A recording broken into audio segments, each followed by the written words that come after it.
I've battled depression, suicide, loneliness, emptiness. I was really isolated and I didn't really have something to gravitate towards. I would make my mom cry and I would enjoy it. Do you think that you are to these little kids the person that you wish you had as a little kid?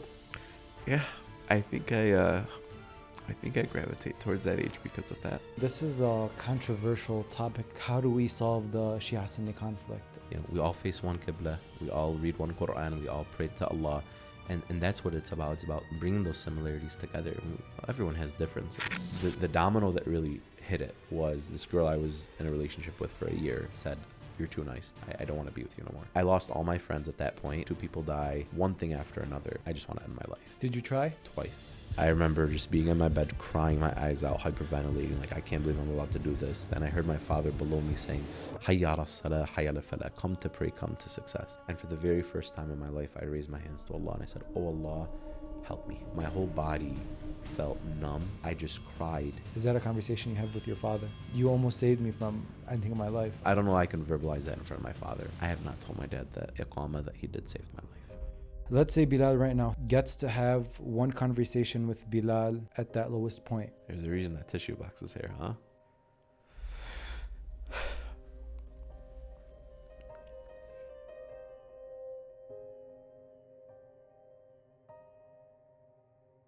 I wanted to paint a picture that is Belal. Think about how many people in your life have gone through this or are going through this, whether you know it or not. A child who was bullied, not the best relationship with his parents, got into the lowest of lows, and I'm saying like trying to end his life on multiple different occasions. And then he had this spiritual awakening that kind of gave him the momentum to change his life forever. He's a motivational speaker. He's very involved with the youth. And you're going to see this when you hear him speak. It's such a beautiful way that he connects everyday life with Islam. We go through his struggles. We talk about our youth. We talk about how we're divided as Sunni and Shia. You know, I really enjoyed this conversation. I really think you're going to enjoy it too. I'm not going to take too much of your time. Subscribe if you haven't yet. Like this episode if you really find value in it. Let me know what you think in the comments below. And with that being said, let's get the show started. Welcome aboard Middle East Airlines. والمتوجهة إلى طيران الشرق الأوسط يرحب بمدينة القدس العربية. Belal, assalamu alaikum. Wa alaikum assalam. My brother Belal. How's it going? Alhamdulillah, how are you? Alhamdulillah, doing it. Jazakallah khair for having me. Of course, anytime. Belal, the way we start this off is self-introduction on your part.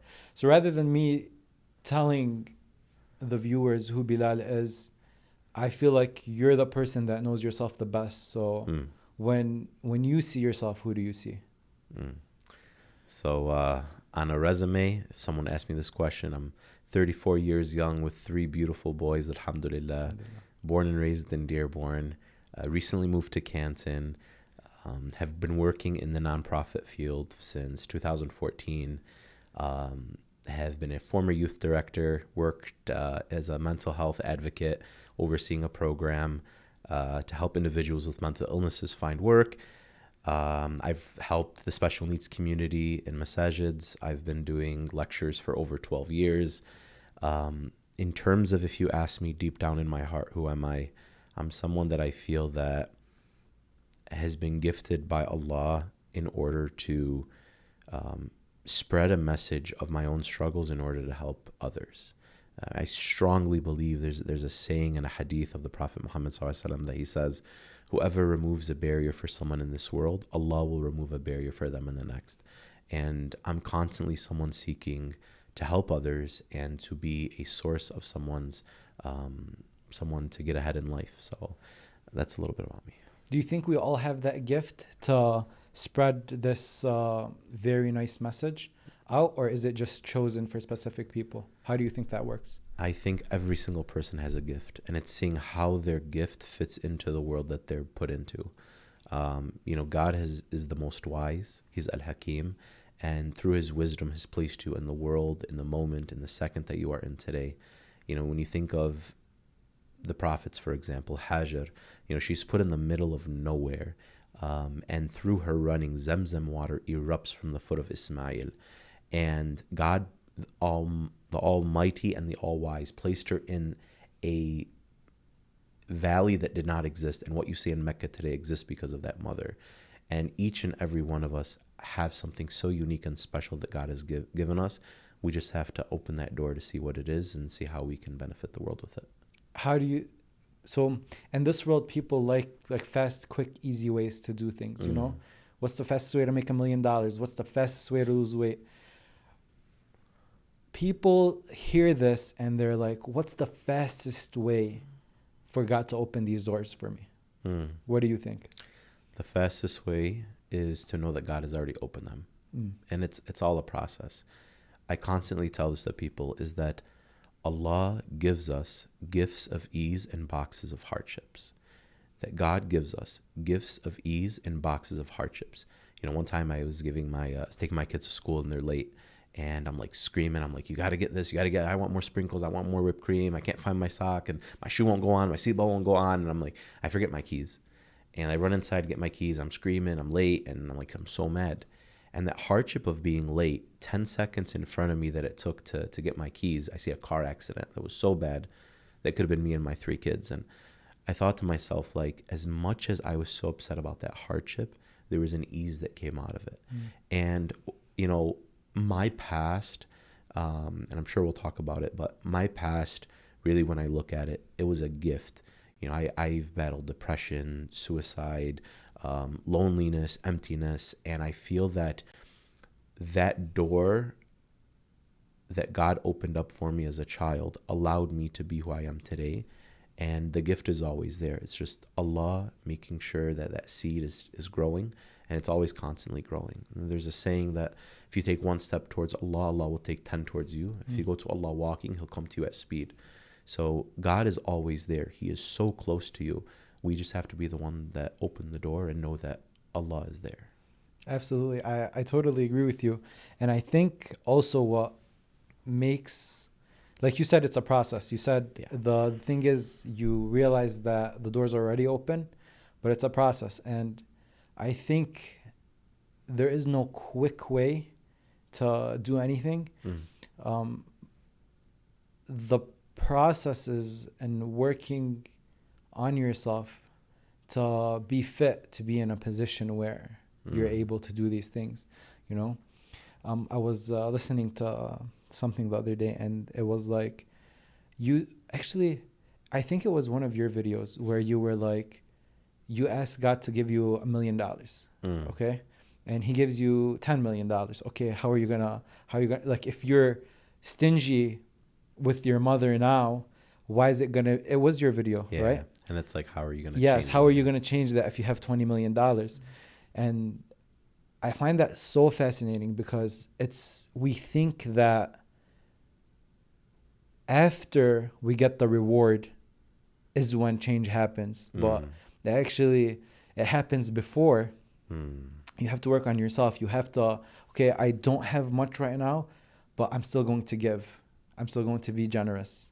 Beautiful. And then when I have more, okay, now I can be even more generous. I already have that trait, right? It doesn't happen the other way around, where you get the things that you want and then you change your character. Yeah. That's how it is with me sometimes. Like, I'm like, if only I had the right gym membership and the right shoes, I'd lose weight. But it's like, you have to have that mentality. It's not an app that you download that makes you lose weight or that makes your life more productive. It's, you have to have the right mindset. You know, I constantly bring up this analogy of hydrangeas. Hydrangeas are such a beautiful plant, and they come every year, but once it gets cold, the flowers fall off and it looks like it's a dead plant.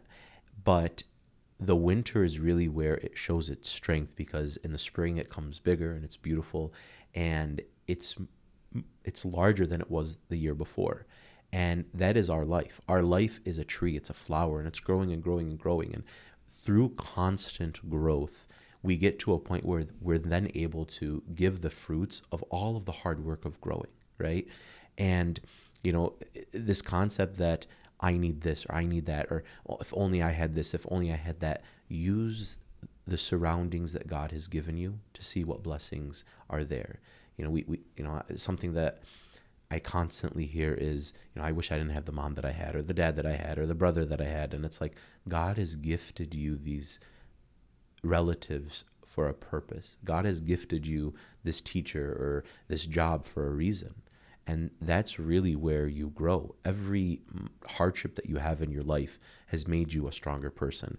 Every ease has made you a different person. You're constantly changing into the person that that you're going to become.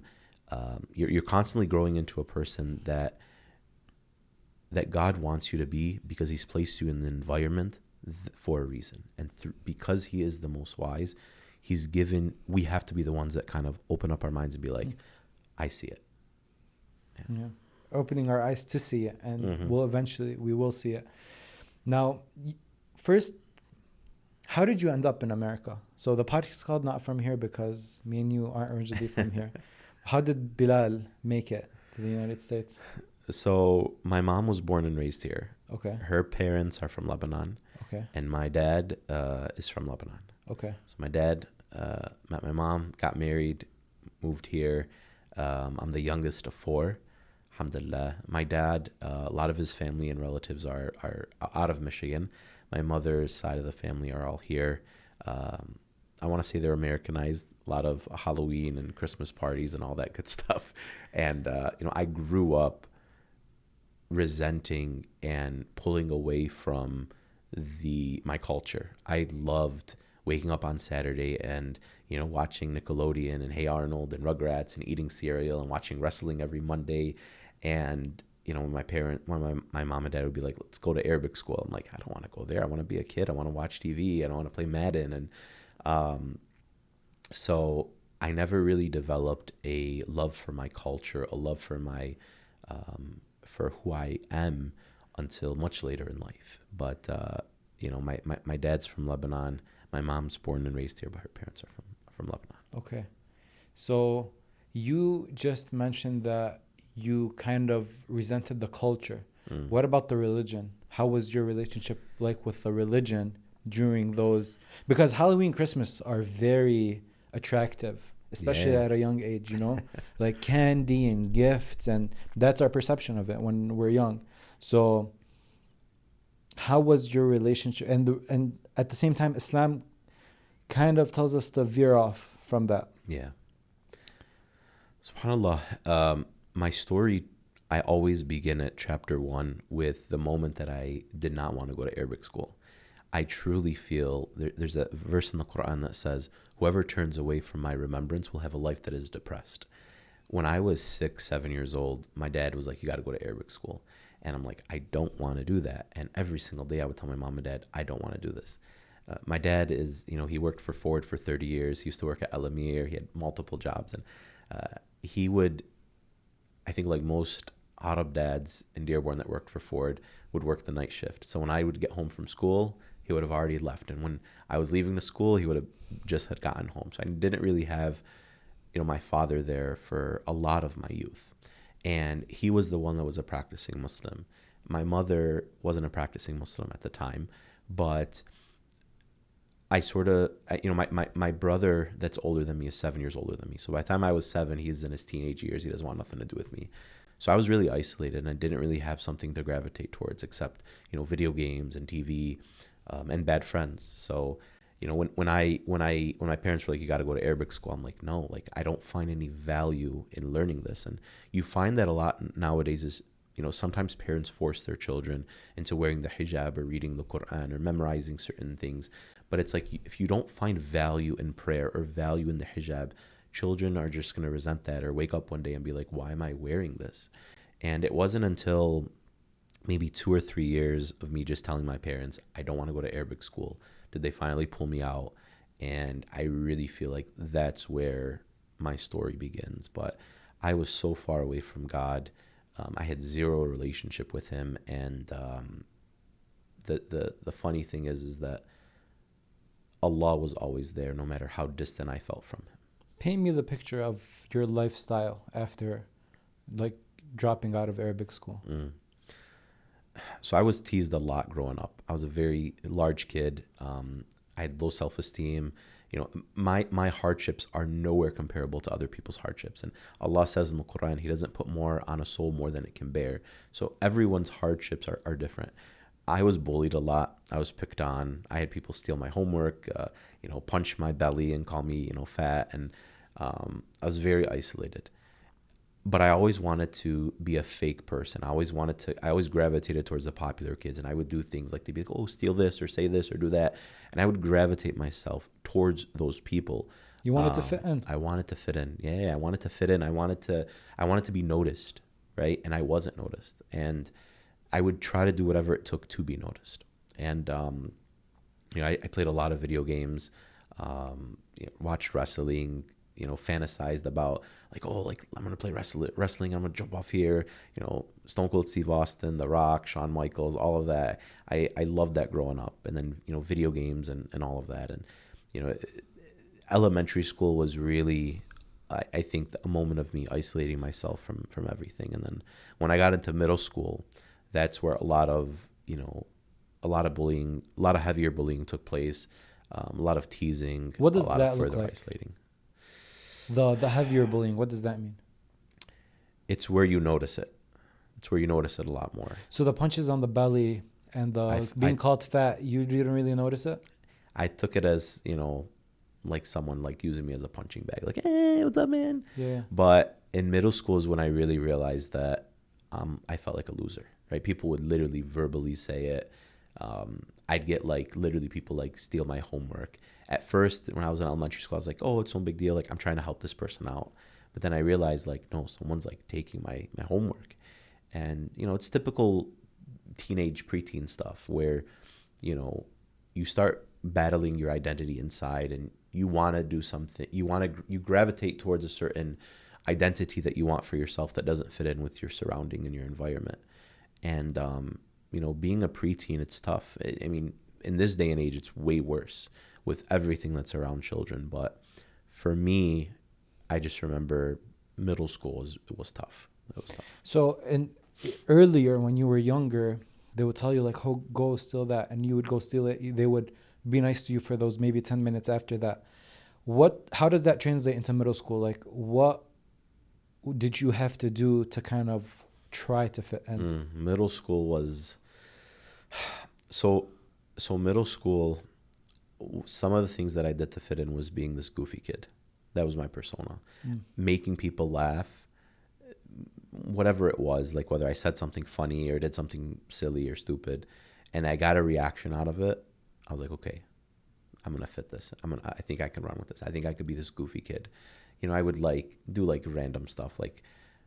Just, there was a moment where I would lock people's locker so it wouldn't open, or I would turn their desk this way so when they try to open it, it doesn't open. It's just silly stuff like that. And I'd get it a laugh, but you could tell that it was just a 5-second laugh, 10-second laugh. It wasn't getting me friends. Alhamdulillah, I had friends, but it wasn't the friends that I had my eye on. I wanted to be, to be the popular kid and, play sports and all of that. And it wasn't connecting. How does it go downhill from there? Because that sounds for a young kid that's a very low point, right?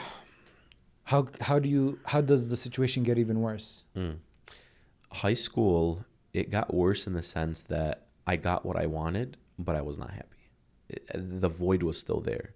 So 9th grade, I remember I when I was 15 years old, I got a little skinny. I was on the baseball team. And then when I hit 16, I remember I was working at Henry Ford Village. I worked there for 8 years.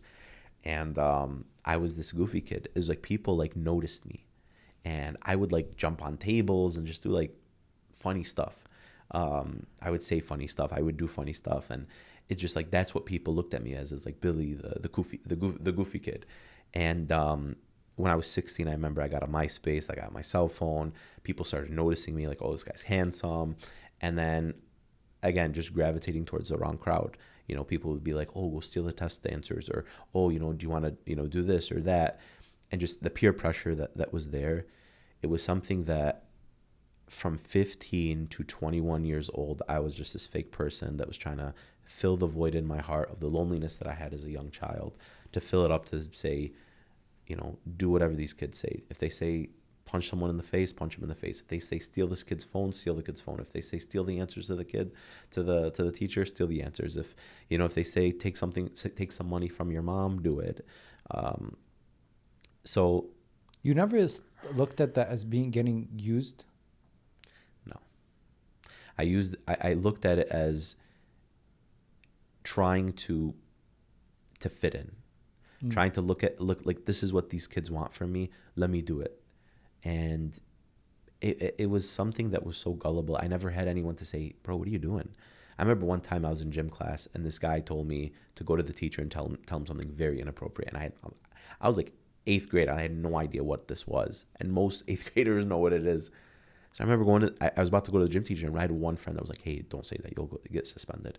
I had good friends that like tried to pull me out of what I was trying to gravitate towards. But to me, I just saw as like, how can I fit in? How can I be noticed? How can I be cool? And then when I finally, like, when I hit like 16, 17, I started getting a little bit popular. I realized like I was still empty. There was a void missing. And I'll never forget, like, there's this stereotype in the Arab community that men or boys, their moms let them do whatever they want. And for girls, it's like, no, there's a curfew. You can't go out. My mom treated me like a girl, right? Where you can't go out past this time. You can't go out with your friends. I remember one time I was like, I'm going to go play flag football with my friends on a weekend. He's like, where are you going? I'm like, Woodworth. He's like, what time are you going to be there? And she's like, I'm going to drive by and make sure you're there. And she had me in check. And I had to sneak out. I'm like, Mom, I'm going to go to this person's house. And I didn't. And I remember one time I went bowling. And I told my mom I was going somewhere else. And I got some really bad vibes. I'm like, I'm going to leave. And there's these people bowling next to us who were a lot older, and they were like egging us on. And then I'm like, how'd the bowling, who won, blah, blah, blah. And they're like, oh man, we got arrested. I'm like, what do you mean you got arrested? He's like, yeah, these guys were fighting with us and we fought back. I'm like, thank God I wasn't there. And my mom she sheltered me, but she did it in order to protect me. And I felt that shelterness, as soon as I started working and starting to be able to go out of my comfort zone, I liked it because I was sheltered for so long. So once I got a little taste of it, it tasted good. So I didn't view it as these people are taking advantage of me.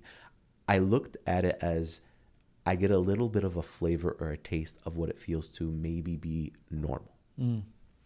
So the sheltering at that point, when you're starting to get a little older, a little free, it's like, Mom, stop bugging me about this stuff. I would make my mom cry. And I would enjoy it. Like, I was the type of kid that was like the worst. I felt like the worst kid ever to my parent.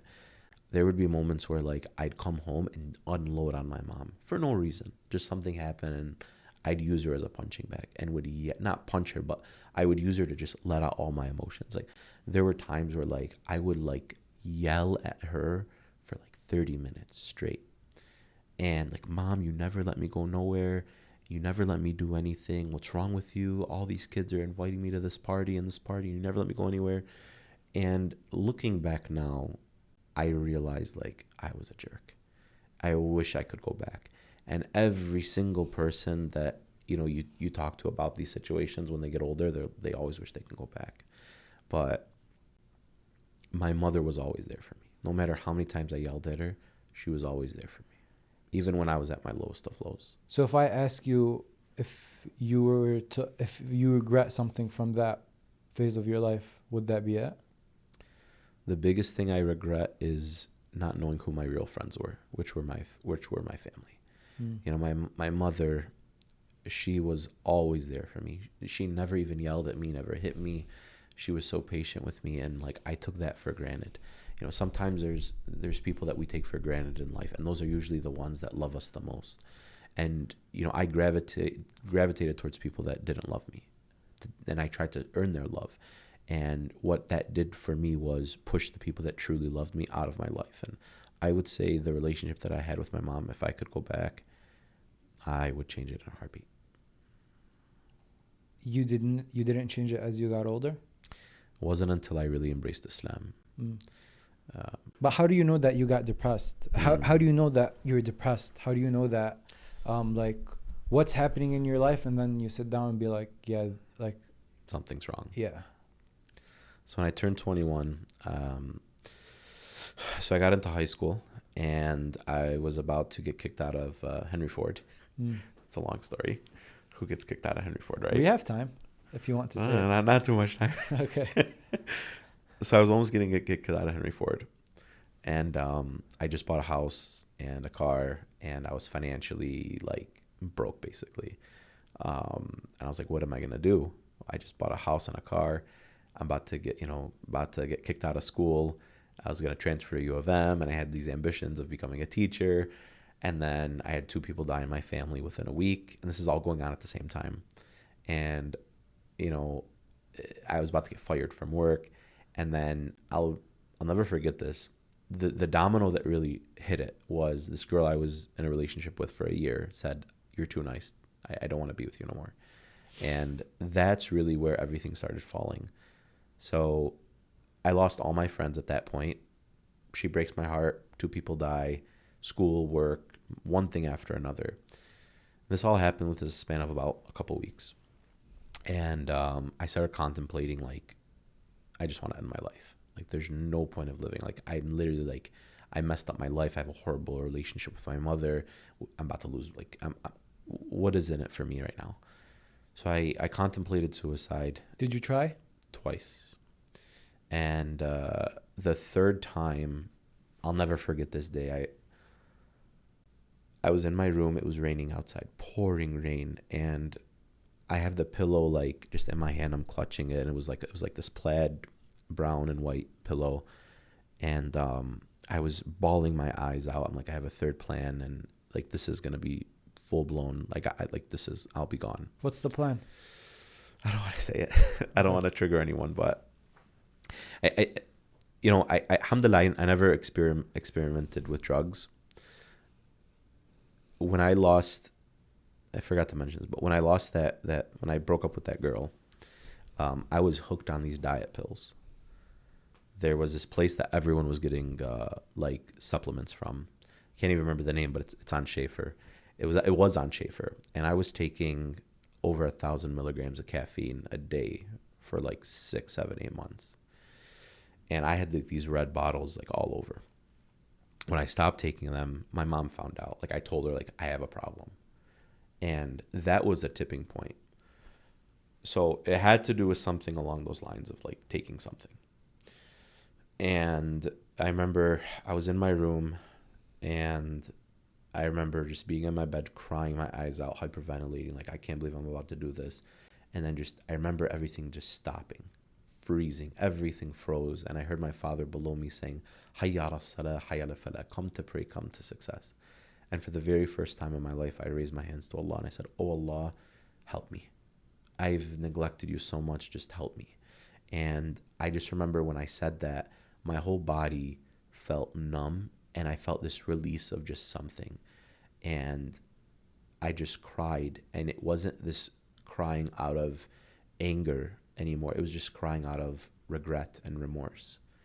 And that's when everything just turned. Having that spiritual epiphany, that religious epiphany that just says, you messed up, you're at your lowest point in your life, what are you going to do? And Allah says, the Prophet Muhammad says, whoever gives up something for Allah, Allah will give you something better. I gave up the idea of ending my life, and Allah gave me life. I gave up these bad friends or this relationship, and God put in my life better friends. I gave up, these fat loss pills that I was taking and I was addicted to, and God gave me clarity in my mind. This stuff was ruining my mind. And at first I'm thinking like, I'm getting shredded, because it was always about, you need to lose weight, you need to lose weight. Everyone's still calling you fat. And I got shredded, and I'm like, no, it's not enough. And I got hooked on these pills so much that I went through massive withdrawals. And I feel like that had a lot to do with with that depression, with that suicidal thought. But yeah, that was the tipping point. There's a lot to talk about there. First off, you tried to commit suicide twice. Do you tell anyone anything after the first time or the second time? There was no one to tell. That's so what would stop you as soon as you're going to do it? What would be that thing that stops you or puts it on pause? So the first time, it was weird because I never to self-inflict pain on me. I don't even like hurting like flies. It's just the thought of like my soul left my body for a second. I was looking at myself from the third person. I'm like, what are you doing? Like, what are you doing right now? Like, are you about to do that to yourself? The second time, it was like I couldn't do it. Like I couldn't like I was a wuss. I'm like a sissy. I'm like you're not man enough to just do this. And I'm like, no, I'm not. Like, what am I doing right now? There was something pulling me back, but I had no one to talk to about this. And that's why having the right circle and support around you is so critical. When was the first time you talked about it? Oh man, the first time I talked about it was on a minbar, Friday prayer.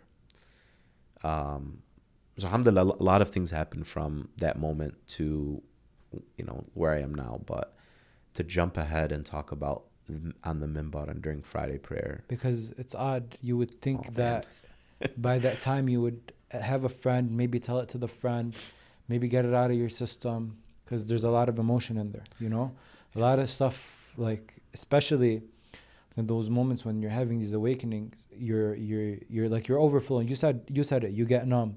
So I would think that you would tell someone about it first, kind of practice it like that. Then if you were to say it on minbar, to say it on the minbar. Yeah, it wasn't like that. I mean, I use the minbar as a therapy session. It's probably not the best thing to do.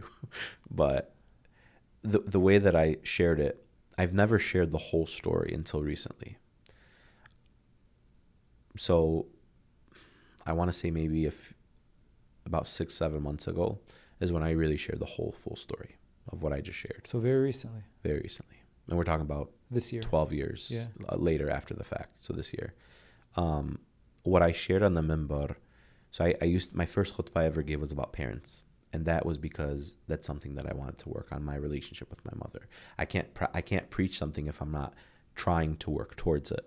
And I'm not perfect even still to my mom, but it's just, this is what I want to learn about, and this is what this is what I'm researching, and this is what I'm going to try to teach to others, because that's one way of teaching. The second khutbah I gave was about depression. When I gave that khutbah, I had parents, children coming up to me saying, thank you. Like, this is such a stigma in our community. Nobody would bring this up. The third khutbah I gave was about dua. And it was that same story I just shared where I made dua to Allah. And at the end of that, the whole thing, I did it in like, there's this kid that did this, everything, the whole thing I just shared with you. And then at the end of it, I said, and I am the answer of that dua, that the fact that I'm still here today is because of that dua that I made. And I ended the khutbah there. And then I had people coming up to me saying, my son contemplated suicide and now he's getting help, or, my son's addicted to drugs, or my daughter's doing this, and thank you for talking about it. And of course, you have people that are like, this is not, you shouldn't say this. 10 years later, those same people are coming up to me saying, please talk about it. Don't talk about boyfriend, girlfriend. I'm like, when I talk about it now, it's like, you're like, don't talk about it now. And then 10 years later, like, please talk about this. My daughter's battling this, or my son's battling this. So, I used it very gently to talk about in my sermons, because I want to feel and be relatable using my own experiences. And that's why it's so valuable to know your experience shape who you are, right? That was one of the very first questions, is like, how do you know you have it in you? And it's like, everyone has something. Everyone has a story. And when that story gets out, you never know who you're going to inspire and touch by it. When I have a kid coming up to me saying, when I had a mother come up to me saying my son went out of the country and he ran off with this girl and he's on meth and coke, and he used to be in Islamic school for 12 years, K through 12. And it's like, what do? I lost my kid. I'm like, Yaqub had all of his children throw Yusuf in the well. And on the deathbed of Yaqub, all of those children are there saying that there's only one God. You never know when your kid's going to run back to you. She calls me and she's like, at 3 a.m, he calls me crying. He's driving nonstop from here to Michigan to tell me. And I'm like, people are going through stuff. When I was helping the domestic violence community at Access, I can't share the whole thing, but I told the massages, I'm like, you have to talk about domestic violence. They're like, no, we don't. It's not in our community. I'm like, I'm literally praying next to the person that's beating his wife. Did they actually tell you that? Yeah. And then it wasn't until years and years later that they're like, we do need to speak about this. It is a problem. But it's such a stigma. Like, a lot of times you get sheikhs that come from overseas that have no understanding of this community, of the culture. So when people come up to them, not just, I don't want to be generalized with sheikhs, but I think in general, like, people that are not familiar with the culture here, where it's like, he'll grow out of it. It's no big deal. He's just being a boy. It's like, no, you have to really understand that this is a problem. And if someone's coming to you with this problem, you have to, even if you don't see it, you have to listen. And I remember one time I have a lot of stories, but it's like, if you don't see it, it's very difficult to believe. If you don't have evidence, it's very difficult to believe. So yes, maybe sheikhs, board members, people don't see it, but it's there. I mean, the what's happening in Dearborn with drug abuse, oh, not my kid. No. Your kid. It's your kid. When it's not your kid, it becomes your kid. Like vaping, I'm getting fifth graders saying that they're vaping. Their mom would, no, not my kid. My kid would never touch this stuff. I'm like, you don't know. Like, I had a fifth grader tell me he wanted to end his life. Fifth grader who was in Islamic school. And he came up to me saying that. And it's like, when I was in ninth grade, like when I was a little bit older in my 20s, and I would talk to ninth graders, they would say that. And now fifth graders are talking about vaping and doing this and Snapchat and watching inappropriate stuff. And I'm like, parents really don't understand. Like, my kid's 7. When he was 6, he's like, Baba, what's a queer? Baba, what's, I had a kid come up to me saying, what's rainbow friends and all of this. That's a funny conversation. It's like, how do you bring that up? And it's like, well, what context did you hear that from? Because now it's like, I have to tell them what it is. But it's like, we put our kids in front of tablets and computers and whatever, and we don't know what's out there teaching our kids. When he was 5, he's watching commercials on, like, the Super Bowl, or he's like, Baba, I didn't know a boy and a girl can kiss on the lips. And it's like, my 5-year-old is telling me that. And it's like you see people kissing at 5-year-old and you're like, should I do that? Right?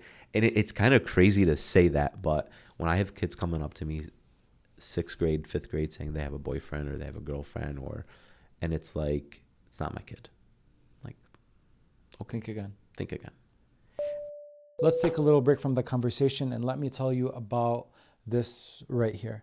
This is Whoop. Whoop is a fitness wearable that is helping me go about my life. It shows me my strain, my recovery, and my sleep. Now, if you think about what are the most important parts of your physical health, sleep is one part of it where we really undermine and we don't take care of. Another is activity and how hard you're working out. And the third part is your recovery, how well you're rested each and every day. How well are you prepared to take on the following day? Whoop is built around these 3 metrics. It tells you what to do to get better sleep, what activities to do to wake up recovered the following day, and how much you should push your body every single day. This has been a life changer for me, and I think it will be the same for you too. Because you're a listener of the Not From Here podcast, Whoop has this offer to give you. Visit join.whoop.com/notfromhere and you can get the first 30 days for free. If you feel like it didn't change your life the way it did mine, it's as simple as just shipping it back to them. And now, back to the episode. Let's backtrack a little bit to that spiritual awakening, and we're going to talk about a lot of the stuff that you just mentioned. But you get the spiritual awakening happens moments before you end your life. First off, I need to get this question out of my system. Did you tell your dad? Okay, so first, it's crazy to me because you just explained how your dad worked at Ford for all these years and he had the night shift and like you really never saw him. But then your dad's words are what, like, really shifted. Yeah, like it let it click in your head. Do you tell him that when I heard you say this, like, you almost saved me from ending my life in that moment? Is that a conversation you have with your father? So my dad is not the best of huggers. He doesn't show emotions like most Arab dads. This was a time where I think he was retired, right? So he was working on a lot of different projects that he had going on.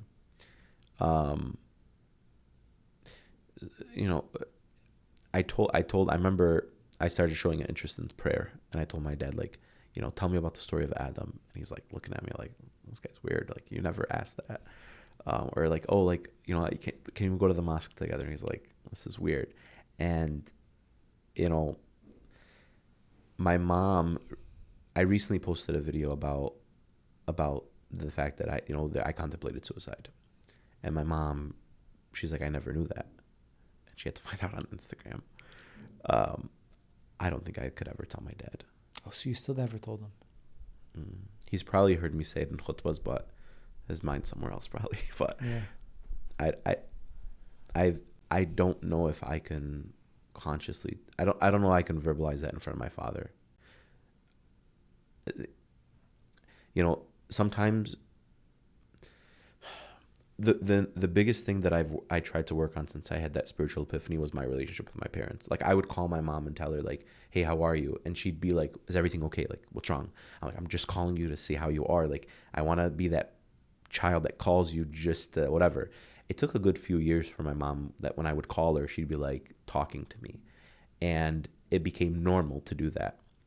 And there was a time where, like, I didn't call her, and she's like, why didn't you call me today? And that's where, like, I wanted it to get to that point where it was a habit. I told my father, every time I call my father, I'm like, I love you. He's like, okay, bye. Love you, okay, bye. And I've normalized, I love you, I love you, I love you. Now when I hang up the phone, he says, I love you too. And yeah. So to answer your question, I have not told my dad that iqamah that he did saved my life. Does that bother you in a sense where that saved your life? That's information worth sharing. I'm sure it is. Maybe I should. I think I don't know how much my father would appreciate it. I'm sure he would. But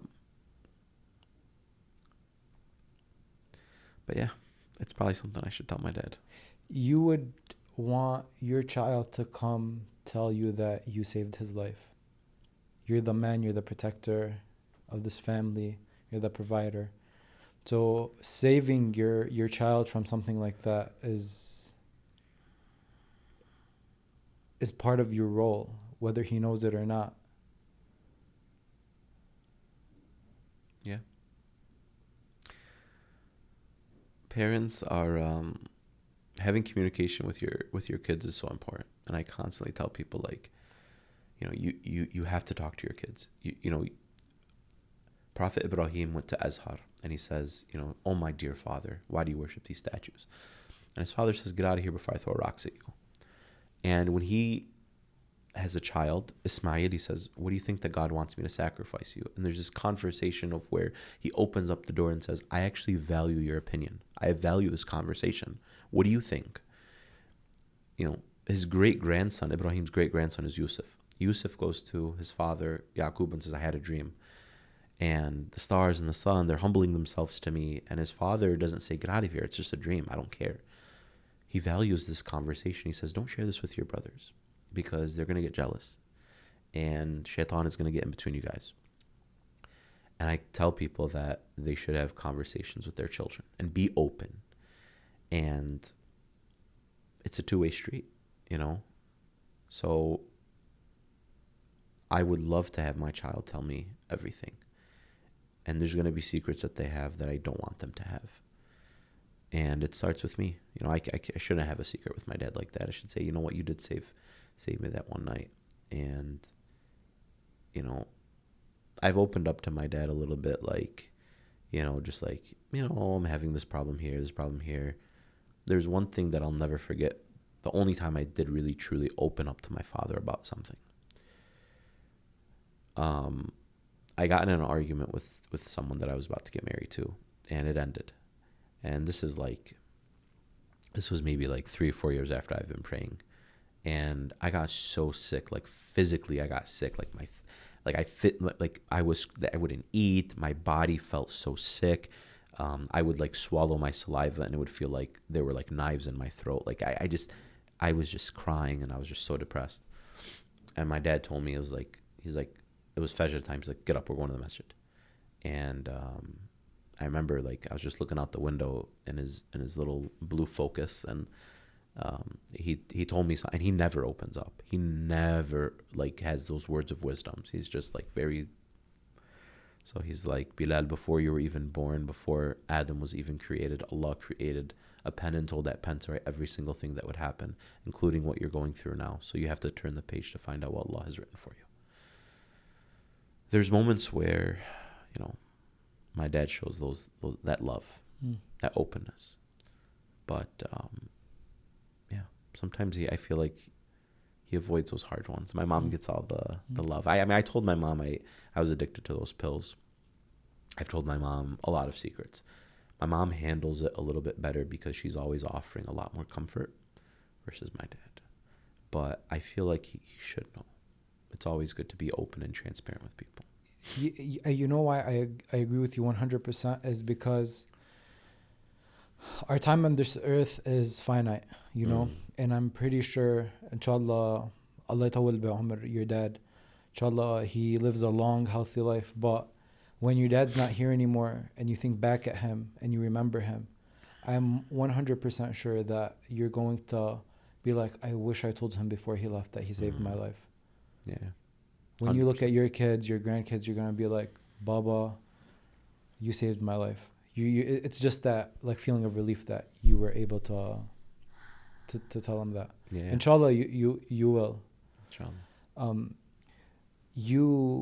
You could have had that spiritual awakening and just became a good Muslim that prays on time, that does dua, that fasts in Shahr Ramadan, all these things. You didn't have to take the route that you took and being an educator to these kids, to being like the word motivational speaker gets thrown out a lot, but literally motivating these kids to embrace the religion of Islam. You didn't have to do all that. But why did you choose to? So I've wanted to be a teacher since I was in the 3rd grade. Okay. I've always had a drive to teach. And I went to school to be a teacher, and it didn't work. There's a certification test that I couldn't pass that my brothers always egg me on, that you took it how many times you couldn't pass. I fell in love with Islam. Like, I dived into an ocean and just kept bringing up pearls and pearls and pearls. And I think that the way that I was able to understand it with the way that I was able to understand Islam with the life, using the lens of the life that I had, I truly believe that I had to experience the hardships that I have in order to teach it to others. And the only way that people can really teach things is what they experience. Correct. You know, you can't talk about domestic violence. You could talk about it, but when you live it and it's personal, it hits a lot more. The passion stems from your heart. You know, it's one thing to talk about refugees, but when you are a refugee, when you interact with them, the passion is there. And I remember, like, I started praying, I started learning so much. You know, I remember, like, that girl came back to me and she's like, I want to get back with you. And I'm like, this is a test from God. I'm like Googling what happens if a girl hugs me and blah, blah, blah. And she's like, I want to get back with you. I'm like, I like deleted her off all social media platforms. I changed my number, and all my bad friends wanted to come back to me. And it was like, these are just tests from God. Like, do you really want this? And I started praying on time. I told my dad, he was a founder of a few masajids, and one of them I told him, like, there really should be a youth director here. Like, you know, there's no program, let me be the youth director. And I did that, alhamdulillah, for 8 years, and putting programs together, just seeing kids, like, offering that preventative care and that preventative initiative, like, hey, what you're going through right now, it's okay, it's normal to feel that way. And then the more and more I learned about Islam, the more and more I saw myself in, like, I just used the lens of my struggles in order to help teach others. And alhamdulillah, I grew as a public speaker. And then that kind of, I had to kind of hand off the youth director role to someone else. But, you know, I feel like the experiences that you have, that has to be shared. And if you could use that when you're reading the Quran, or, you know, when you're teaching kids, and use those real life experiences. You know, the other day I was talking about habits, and I was talking about how, like, I've been struggling with binge eating for over 15 years. I used to like chow down on burgers and cake, and like just eat and eat and eat and eat and eat. And I'm like, but I want to lose weight. And then I go open a gym membership. I work out one day, and then I don't work out for a year, and I tell everyone I go to the gym, and it's like, I don't really want it. So you can't really teach something if you don't experience it. I really truly feel that the fact that I'm not an actual teacher, but I'm still teaching, and I've always had that passion for teaching, and how I'm teaching these kids. You know, I was talking to a group of children, 5 to 7, last weekend, about how Fir'aun was such a bully. And he picked on Musa because he had a lisp. And what did God say? I'm with you. La takhaf. Don't ever be scared. I hear and I see. I'm with you both. And it's like when you go through life, no matter the bully that stands in front of you, la takhaf. Don't be scared. Even if these kids don't think you're cool, who would have thought Fir'aun would be destroyed? And who was the one that was at the hands of? It was that Musa, the one that raised him, the one that had a lisp, the one that 600,000 people of Bani Israel were like, no, how could you lead us to our death? We're in front of the body of water. And he says, Kalla, no, I'll hit my stick on the ground, and Allah will open up the bodies of water. And if we truly want miracles to happen in our life, it starts with trusting in Allah. And when you teach that to children, their mindset navigates to something better, where they use Allah as a clutch. You know, Allah tells Musa, throw your stick. He throws the stick. But before that, he's like, what do you use the stick for? He's like, I lean on it. He's like, no, you don't need to lean on your stick no more. You lean on me. You depend on me. So when he throws the stick, he says, go to Fir'aun and say he's oppressed the people. And he immediately says, Rabbi shrah li sadri. Oh, Allah, open up my chest for me. So, you know, when I read the stories of the prophets and the seerah, when I dived into Islam, all I saw was how every single domino that fell in my life was from Allah subhanahu wa ta'ala, the Most Wise. Do you think that people need to hit rock bottom to have this awakening? Because you hear the story a lot. Like, I was at the lowest of the lows, and then it happened, and now I'm a refreshed, I'm a new version of myself. But do you think that like that's a necessity? Like, do you have to be at rock bottom to be able to get out of the problems that you're in? You know, not at all. I was at my lowest of lows, and I looked to Allah, the highest of highs. Some people, they become the lowest of lows, and all they find is, you know, Allah to repair that heart that is broken. But you do not need to be at your lowest of lows. You just have to have that submission. That's that numbness that I felt, was, or not the calm that released out of me, where that remorse that left, that I was crying because of, I submitted. Like, it's like, no, like, now I'm committed to worship Allah. And, you know, that happens in so many different ways. I had a kid, like, he's like, I stole money at school, and like, I'm so scared not to do anything. Like, what if God, like, does this and that? I'm like, use that, channel that. He's not at rock bottom. He stole some money, got caught, got busted by his mom. I'm like, use that to channel to something else, right? So I think it's just, over time, something just clicks in people's hearts. You know, they're looking to fill a void. And when you truly find a void to fill, there's nothing more special than Islam. When Islam fills the heart, oh man, it feels so nice. Do you think that you are to these little kids the person that you wish you had as a little kid?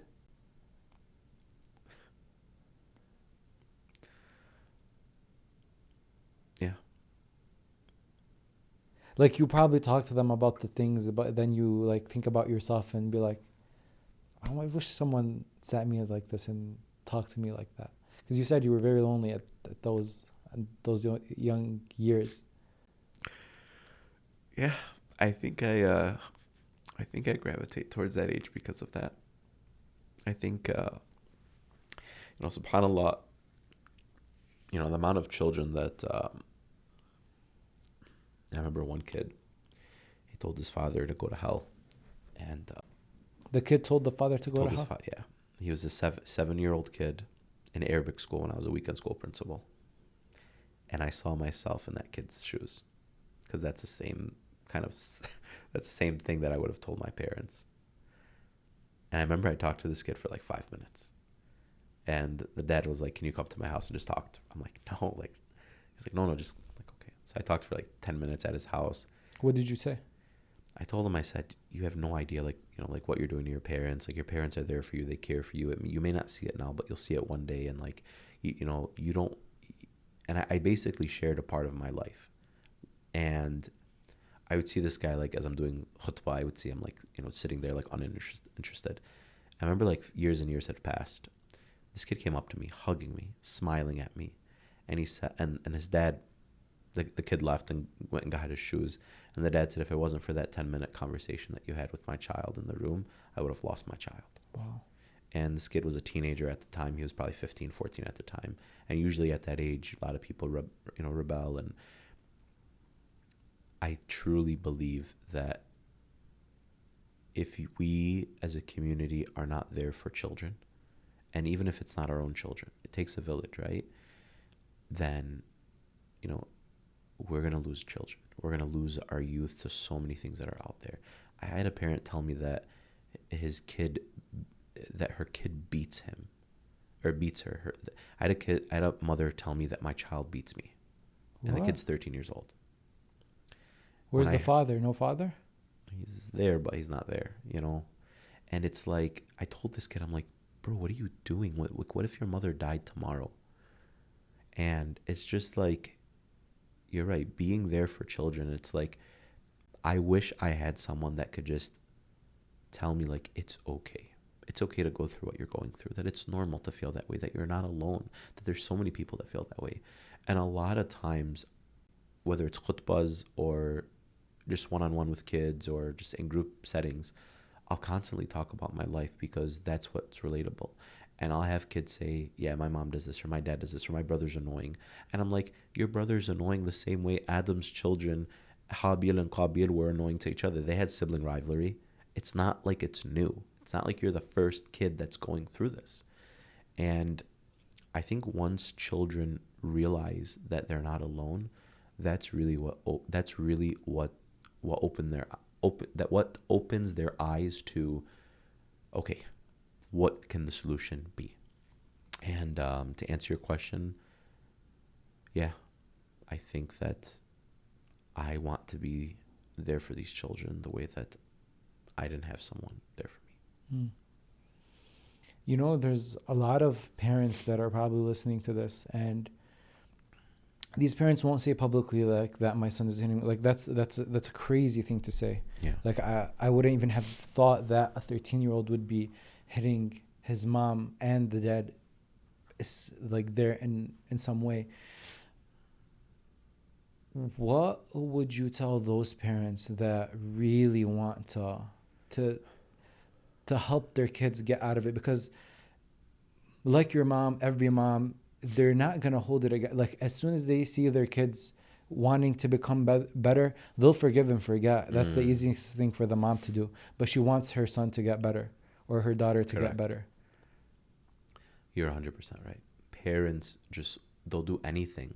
I've had people like, I'll do this, I'll give you this, just fix my kid. I'm like, I can't fix your kid. I'm not a pill that your kid can take to feel better.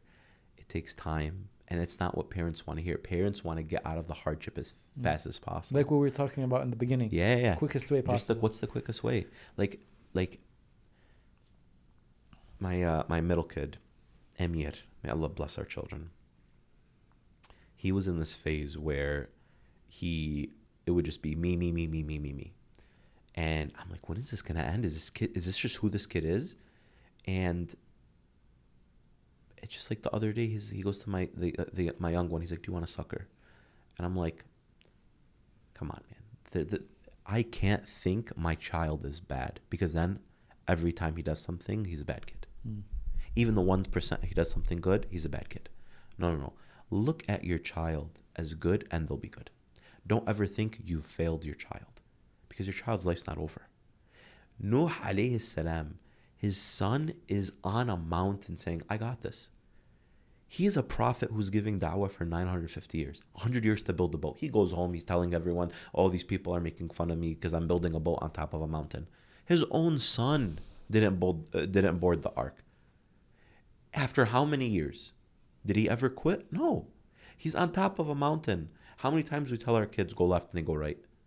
Kids are just not going to, that's who they are until they figure it out. But we don't want, as parents, we don't want to get to the point where our kids are under the water drowning like the son of Noah. We want to make sure that we're like the father of of Yusuf, where Yaqub's on his deathbed and all of those children are saying we believe in Allah. And I tell parents this, I said, it takes time. You know, it takes love, it takes patience. It's not going to happen overnight. It took me 15 years to build an unhealthy diet. It's not going to happen overnight where I'm going to lose weight. It's going to take 15 years to cure it. So any parent that's struggling, I'll tell them this. It takes time. It takes patience. There's no secret to it. You just have to believe in Allah subhanahu wa ta'ala and surround your children with the best support that they can. Whether that is saying, hey, you know, let's go out for ice cream. Let's leave your siblings behind. That kid that told me that he beats his mom. Like, I talked to the kid. I'm like, what's one thing that you want to do in life? Like, what's one thing you love? He's like, I want lobster. So I told the mom, I said, take the kid out for lobster. Just take the kid out for lobster. Have a date with the kid. Right? Just go out, have a date. Make it your time. Spend time with your kid.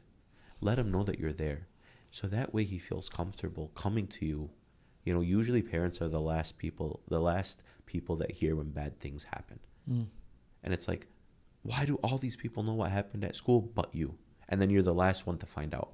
Well, it's because your child hides it very well, because you always show disappointment in them. And if you constantly show your kids disappointment, they're going to constantly hide things from them. And judgment. The more that you judge your kid, the more that you yell at them, the more that you show disappointment, they're going to be like, I don't want to ever disappoint my mother. I don't want to ever go to timeout, so I'm going to hide things from them. My kid, I remember, we're praying, and he goes into ruku, and some saliva falls onto the carpet, and he covers it up with his foot. The reason he covered it up with his foot is because he's scared of my reaction to why he just dropped saliva on the rug.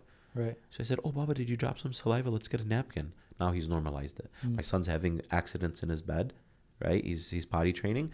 He goes and he hides his underwear behind the drawer. And I'm like, oh, you didn't wet the bed? He's like, no, I got dressed up all by myself. I'm like, awesome, great. And then the next day, I go in and I smell something. I'm like, what is that?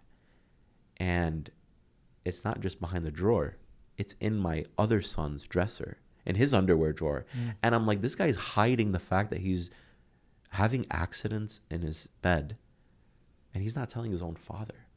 What kid am I raising that's scared to come to me saying, hey, Bob, I had an accident in bed?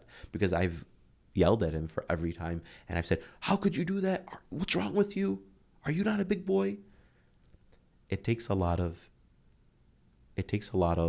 layers to peel back for that trust to regain, and for kids to really say, okay, it's not always the kid's fault, it's not always the parent's fault, but for any parent that's struggling with their kids, just be patient and roll your sleeves up and get to work on trying your best to make them your friend. You know, it's the easy way out to react to your kid's mistake.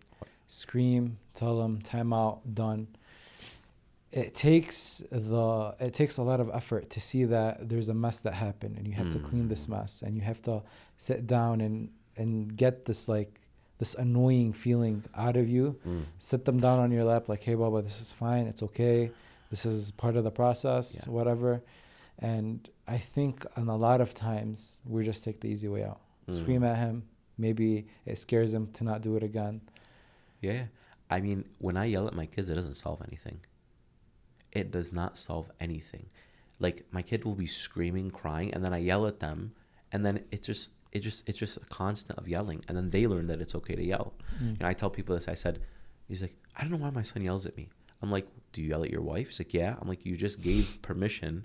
You're normalizing that it's normal to yell at her. But that's his mom. I'm like, it doesn't matter. You're showing that it's okay to yell at mama. Yeah. You know, if your son, if you're doing the dishes or laundry, your kid's gonna say, "Oh, look at what Baba's doing. I want to do laundry. I want to do the dishes." Right? So your kids are gonna learn from you. If you're always showing disappointment, oh my goodness. You know, my oldest son, when things like go bad, he's normalized the reaction. His default setting now is to immediately go, "Oh my God." Why? Because that's what we do, right? You know, he makes a big mess. "Oh my God, who did this?" You know, his young brother comes and knocks over something. "Zaid, no!" Where do you learn that from? And it used to be, "Baba, it's okay, Baba, it's okay, Baba, it's okay." And that's what he used to do. "Oh, it's okay. He wants to have my sucker. He can take my sucker." Yeah. "Oh, he wants the airplane I made at school. He could take it." But now it's like, "No, it's mine. No, why did you do that?" So the more that you normalize that, reset that default setting from anger to patience, and you'll find a switch to where your child now notices, and then slowly over time, they'll get it. We have to keep ourselves in check all the time. Oh man, yeah. The thing is not just keeping us in check. It's knowing that these are children. The more work that you do now on your children, the easier it is later. Right? Yes. So if you install love and mercy and Islam now, later on it's a little bit easier. Versus saying, "Okay, it's time to pray." Like my kid the other day, I was praying at the masjid, and the Prophet Muhammad one time he was praying, and his grandkids are climbing on his back. And I'm like, none of the companions were like, "What's this guy doing? What are these kids doing? Whose kids are these? Get them out of the masjid." Now you have, like, if a kid burps at the masjid, it's like, "Get him out of here," right? My kid, I'm at the masjid, and, you know, every time I'm praying, you know, my two young ones will grab my throat and like jump on my back and do like just kid stuff. They view it as a playground, right?